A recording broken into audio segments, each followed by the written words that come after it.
올해는 일본 제국주의 압제로부터 해방된 광복 80주년을 맞은 뜻깊은 해입니다.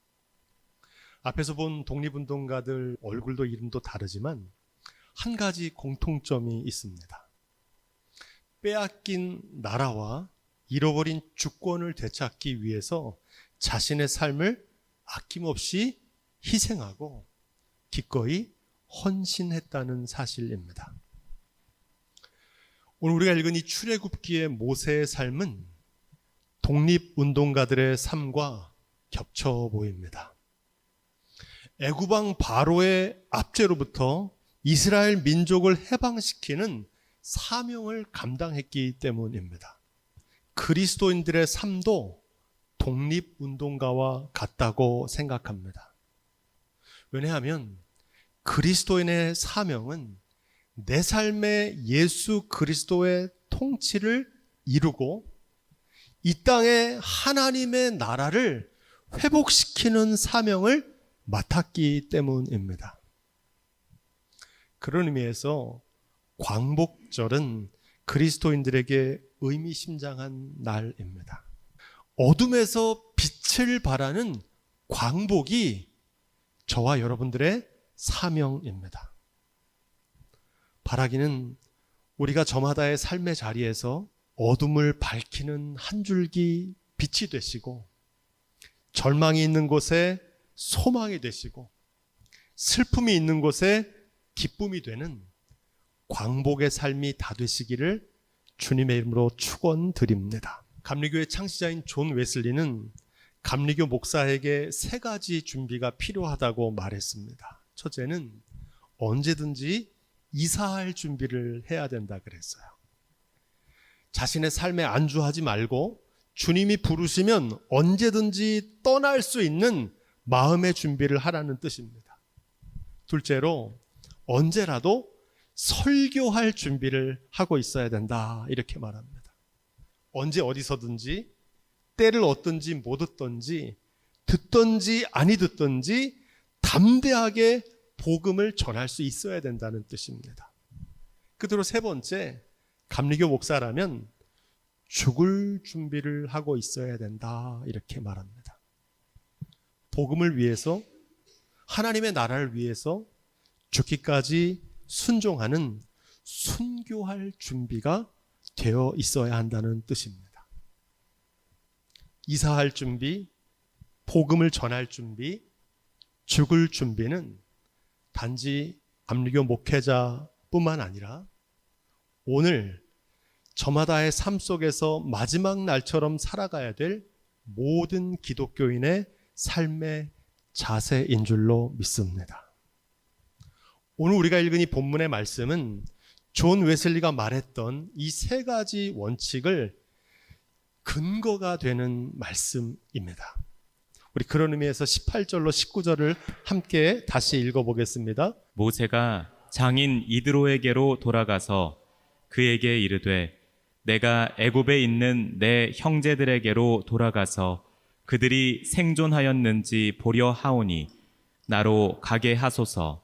이드로가 그에게 평안히 가라 하니라. 모세가 장인 이드로에게 찾아간 이유는 하나님의 부르심에 순종해서 애굽으로 출발하기 위해서였습니다. 그러자 이드로가 모세에게 기쁨으로 허락합니다. 여러분, 독립운동가들의 부모님, 자녀들, 나라를 위해서 헌신하기 위해 희생하는 그들의 삶을 떠나보내는 그 가족들의 심정이 오늘 이드로와 같았을 겁니다. 이드로는 모세가 떠나버리면 모세가 하던 양은 누가 칠까 염려하지 않고 하나님의 일을 감당하기 위해 떠나는 모세를 기쁨으로 떠나보냅니다. 지난 시간 모세는 하나님의 부르심에 즉시 온전히 기쁘게 순종하지 못했습니다. 하지만 하나님께서는 연약한 모세의 부족함에도 불구하고 모세를 통해서 역사하십니다. 많은 사람들이 하나님께서는 완벽하고 온전한 믿음의 사람을 사용해서 일하신다고 생각하는데 그렇지 않습니다. 하나님께서는 우리의 연약한 믿음에도 불구하고 우리를 통해서 하나님의 역사를 펼치시는 줄로 믿습니다.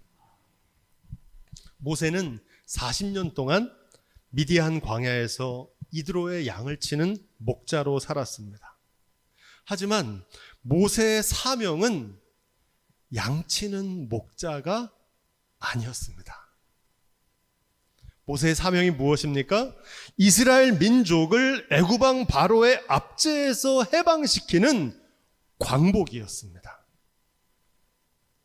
이 사명을 감당하기 위한 첫 걸음이 바로 익숙하고 정들었던 미디안을 떠나서 낯선 애굽으로 발길을 향하는 것이었습니다.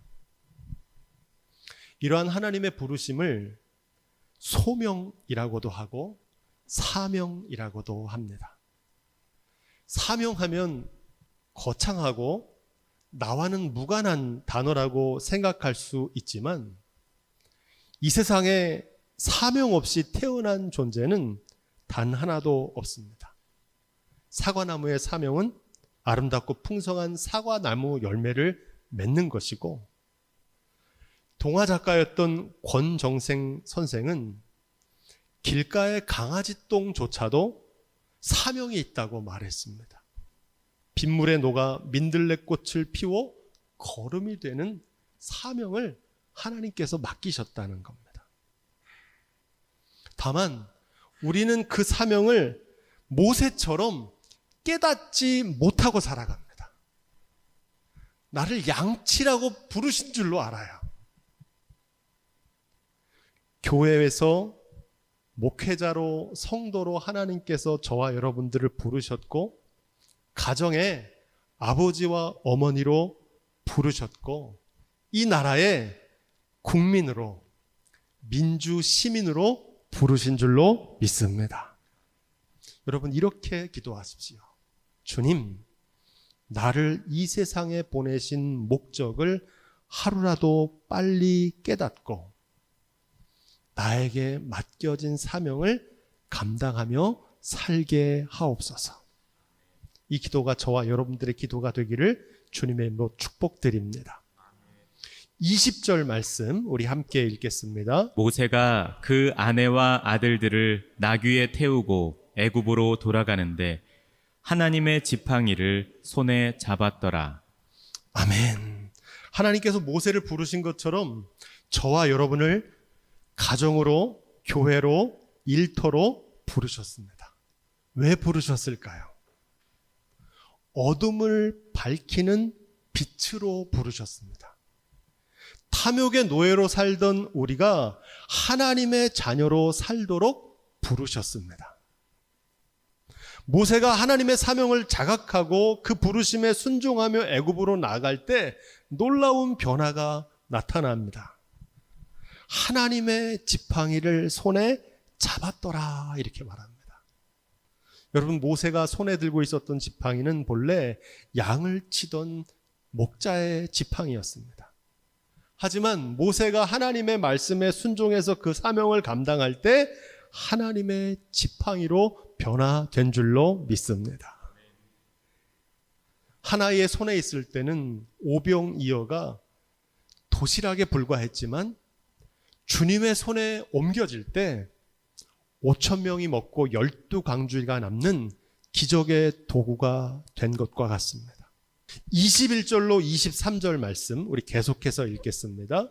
여호와께서 모세에게 이르시되 내가 애굽으로 돌아가거든 내가 내 손에 준 이적을 바로 앞에서 다 행하라. 그러나 내가 그의 마음을 강팍해 한즉 그가 백성을 놓지 아니하리니 너는 바로에게 이르기를 여호와의 말씀에 이스라엘은 내 아들 내 장자라. 내가 내게 이르기를 내 아들을 놓아서 나를 섬기게 하라 하여도 내가 놓기를 거절하니 내가 내 아들 내 장자를 죽이리라 하셨다 하라 하시니라. 감리교 목회자는 늘 설교할 준비를 해야 된다고 그러는데 목사님들에게 제일 힘든 게 뭐냐고 물어보면 이구동성으로 대답합니다. 설교 준비하는 게 힘듭니다. 하나님의 말씀을 전하는 설교자의 원칙은 말씀대로입니다. 선지자의 책무는 하나님의 말씀을 가감하지 않고 그대로 전달해야 됩니다. 말씀을 전하는 예언자의 사명을 감당하기 어려운 이유가 있습니다.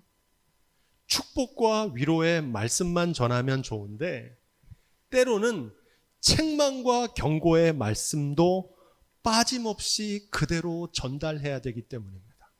하나님께서 모세에게 뭐라고 말씀하십니까? 너는 가서 내 말을 전해라.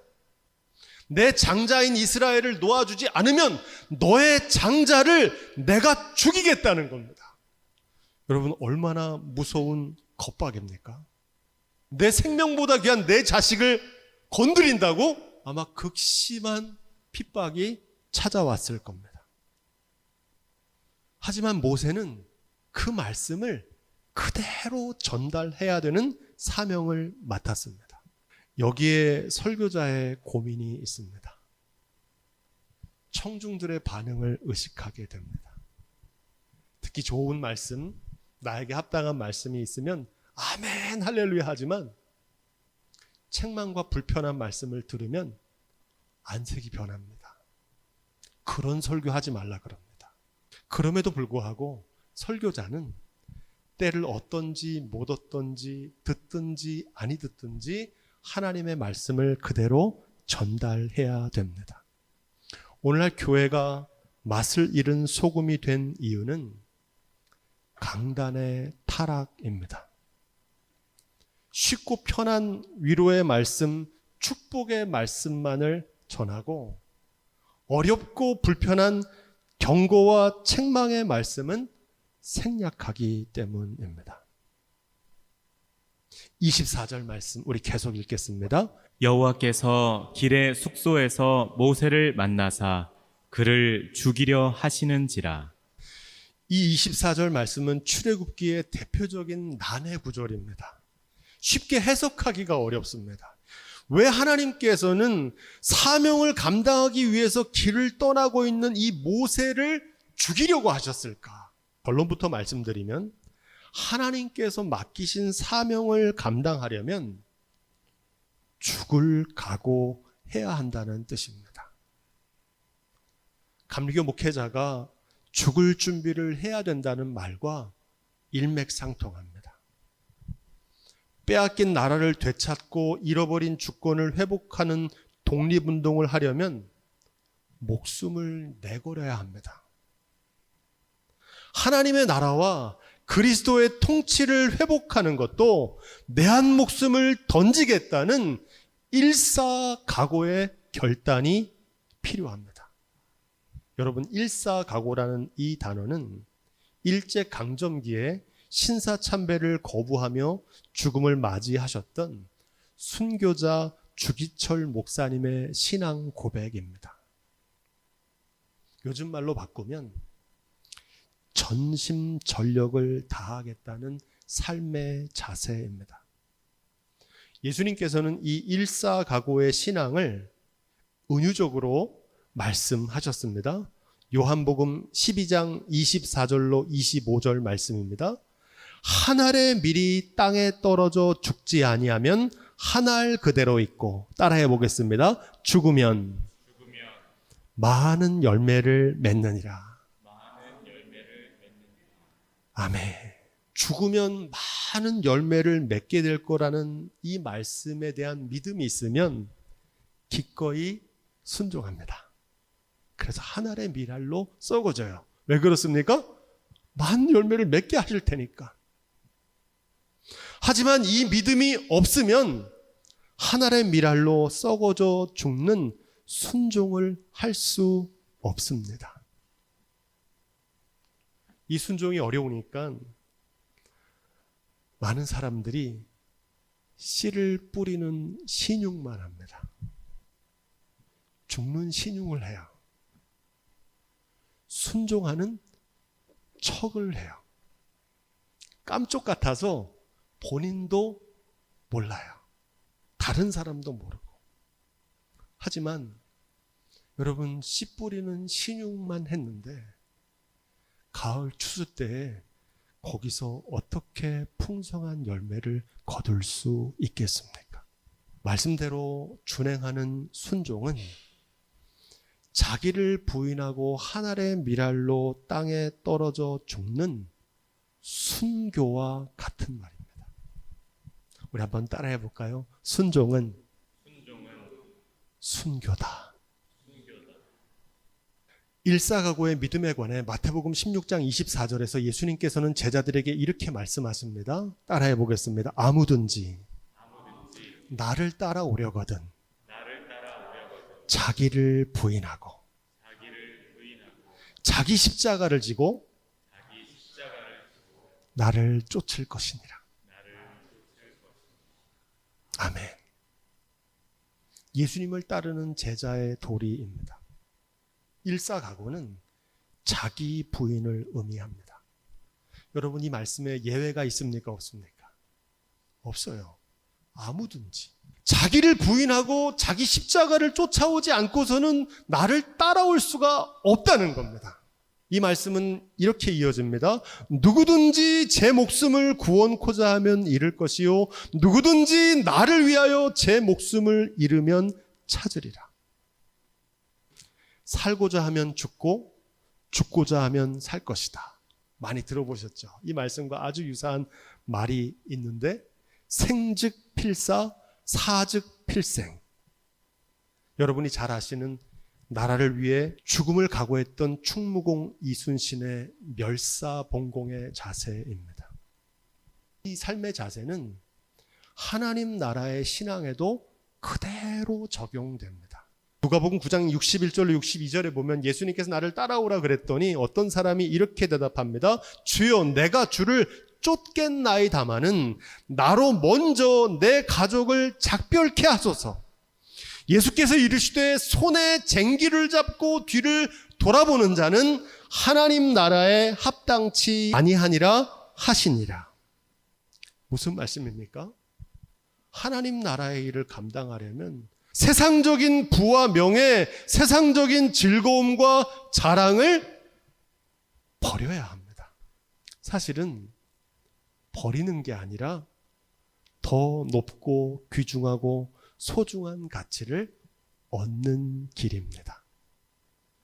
한 알의 밀이 썩어져 죽는 게 아니라 많은 열매를 맺게 되는 것이기 때문입니다. 모세를 죽이려고 하신 이 말씀의 의미를 이어지는 25절로 26절에 부연해서 설명해 주십니다. 십보라가 차도를 취하여 그 아들의 양피를 베어 모세의 발 앞에 던지며 가로되 당신은 참으로 내게 피 남편이로다 하니 여호와께서 모세를 놓으시니라. 그때 십보라가 피 남편이라 함은 할례를 인함이었더라. 이 모세의 죽음은 할례를 의미한다고 성경이 증거합니다.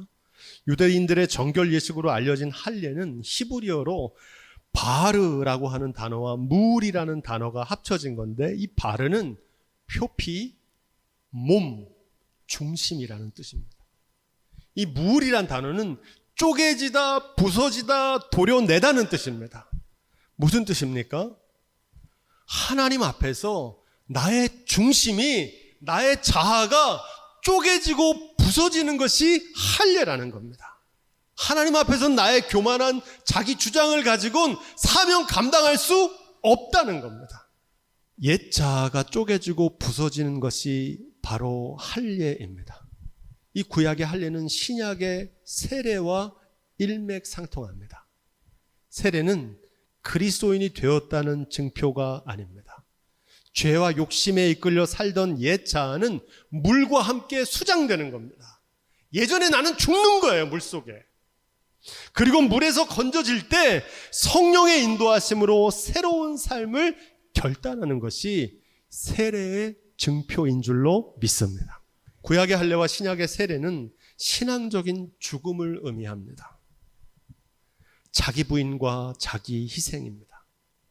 여기에 대해서 갈라디아서 2장 20절에서 사도 바울은 이렇게 증거합니다. 내가 그리스도와 함께 십자가에 못 박혔나니 그런즉 이제는 내가 산 것이 아니요 오직 내 안에 그리스도가 사신 것이라. 할렐루야. 여러분, 이것이 영적인 할례, 영적인 세례의 의미입니다. 과거에 예수를 핍박하고 그리스도인들을 죽이던 사울이 죽고 새 사람으로 거듭난 바울로 살아가는 것을 의미합니다. 오늘 말씀으로 말하면 과거의 애굽 왕자와 미디안 광야의 목자로 살던 모세는 이제 죽고 하나님의 사람 모세로 다시 거듭나는 것을 의미합니다. 여러분, 날마다 죽는 건 사실은 죽는 게 아니라 날마다 새롭게 태어나는 것인 줄로 믿습니다. 일사각오의 믿음, 자기를 부인하는 순종, 아마 이 말씀이 나와는 무관한 말씀이 아니란가 생각하신 분도 계실 겁니다. 보스가 되지 말고 리더가 되라는 말이 있습니다. 이 사진은 리더와 보스의 차이를 드러냅니다. 리더는 자기를 부인하고 희생합니다. 솔선수범해요. 그게 리더입니다. 하지만 보스는 자기를 과시하고 자랑하고 지시만 해요. 그래서 보스는 갑질을 하지만 리더는 섬겨요. 하나님께서 모세를 리더로 변화시키기 위해서 길에서 그를 죽이시고 할례를 행하신 줄로 믿습니다. 하나님께서는 저와 여러분도 보스가 아니라 리더로 살기를 원하세요. 바라기는 저와 여러분들의 일터와 가정과 학교에서도 섬김의 본이 되신 리더가 되시기를 주님의 이름으로 축원드립니다. 오늘 말씀을 마치면서 27절로 31절에 보니까 모세가 말씀대로 준행하며 자기를 부인하고 사명을 감당할 때 하나님께서 어떤 일을 행하셨는지를 증거합니다. 간단히 요약하면 이래요. 하나님께서는 말주변이 없는 모세를 위해서 말을 잘하는 아론을 미리 예비해 두십니다. 모세는 자신을 보내신 하나님을 믿지 않을 것이라고, 이스라엘 백성들이 자기를 믿지 않을 것이라고 염려했는데 모세와 아론이 하나님의 말씀을 그대로 전달할 때 백성들이 믿었고 머리 숙여 경배했다고 증거합니다. 한마디로 모세는 쓸데없는 걱정을 했었던 거예요. 우리도 하나님께서 맡기신 사명을 감당하면 우리에게 사명을 맡기신 하나님께서 우리의 앞길을 예비해 주시는 줄로 믿습니다. 먼저 그 나라와 그 의를 구하십시오. 그러면 이 모든 것을 하나님께서 더해 주실 줄로 믿습니다. 우리가 그의 나라와 그 의를 위해 자기를 부인하고 죽기까지 순종하며 나아갈 때 주님께서는 모든 것이 합력하여 선을 이루게 하십니다. 바라기는 우리도 모세처럼 저마다의 삶에서 맡겨진 사명을 감당하며 하나님께서 예비하신 권능에 힘입어서 살아가시기를 우리 주님의 이름으로 축원드립니다.